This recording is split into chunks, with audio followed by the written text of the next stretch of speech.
So I just got finished checking out the Black Phone 2.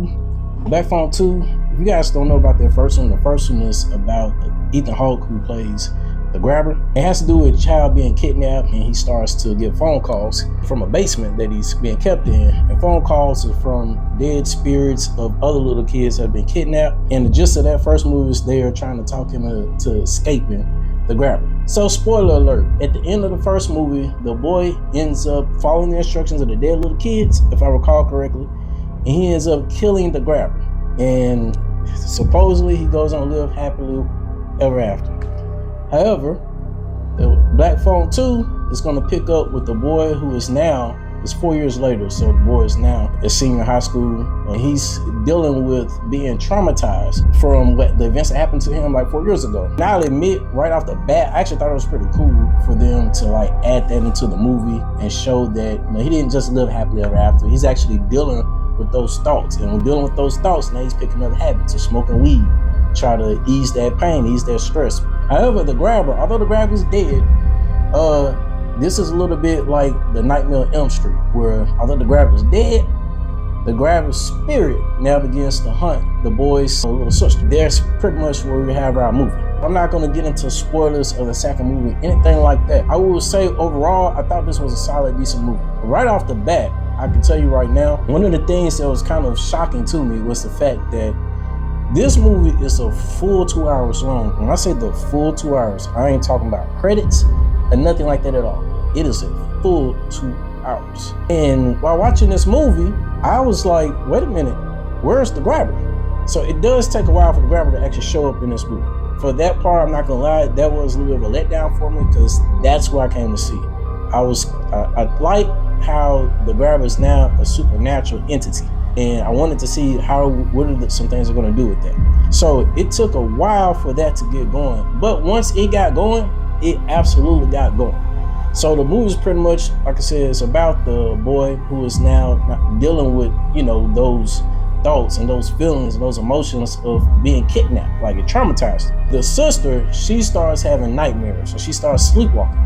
And when she starts having nightmares, you can tell when she's dreaming because the picture is going to start looking different. It looks a little bit more grainy. In her nightmares, she starts seeing dead kids.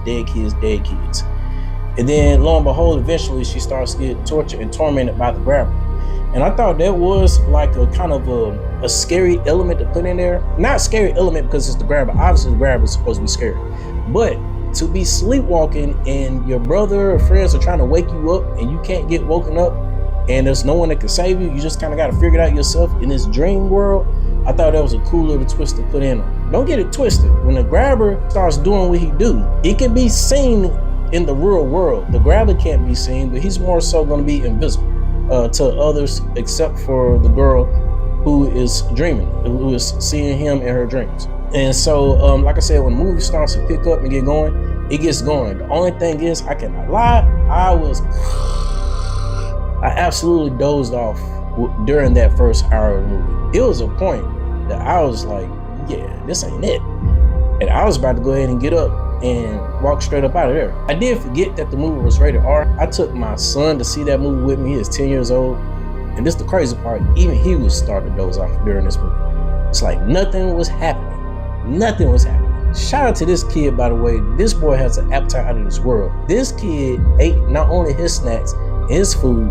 That man ate up all my freaking nachos. And then this little chubby butt gonna have a nerve to ask for a big bag of Kit Kats after the whole movie. It's like the boy is a little garbage disposal. The nigga just ate everything. Back to the movie though. Once the movie was finally over and said and done, I would give it a recommend to go see it. One thing I would suggest though, I think it is one of those movies where you need to watch that first one again if you haven't seen it in a while. Because honestly, I didn't even know the sister. I've seen the first one before, but that was 4 years ago and I saw it one time. I totally forgot the boy had a sister. I didn't even know until I went back and saw a clip of the first one today. So, oh snap, she is in the first movie. But it's hard to know because they're all grown up now. This is 4 years later, so the kids look different. You know what I'm saying? Kids gonna look different in 4 years. And that's what I was dealing with here. So I thought that was pretty cool. I do think that there are some moments in the movie where I think it does get a little ridiculous, and you know what I'm talking about. There's a part where everyone kind of starts to figure out what's happening, with this little girl in her dreams. And they start even us a backstory on the grabber. They even talk about where he came from. What's his motivation? You know what I'm saying? Even the grabber even talks about what it's like being in his spirit state where he's currently in now. And I think there's a part where he even mentions he actually is in hell. Overall, yes, I wish it wasn't such a slow burner, but once it gets going, and I don't mean it gets going and then it's done. No, you have a lot of runtime of the grabber running around doing what he does. So I will give it a thumbs up to go check it out. Just if you could, let me know what you think. I'm glad to be doing the movie reviews again. Please check this movie out. Let me know what you think, and also comment below, like, share, subscribe. My name is Deshaun, and I am out.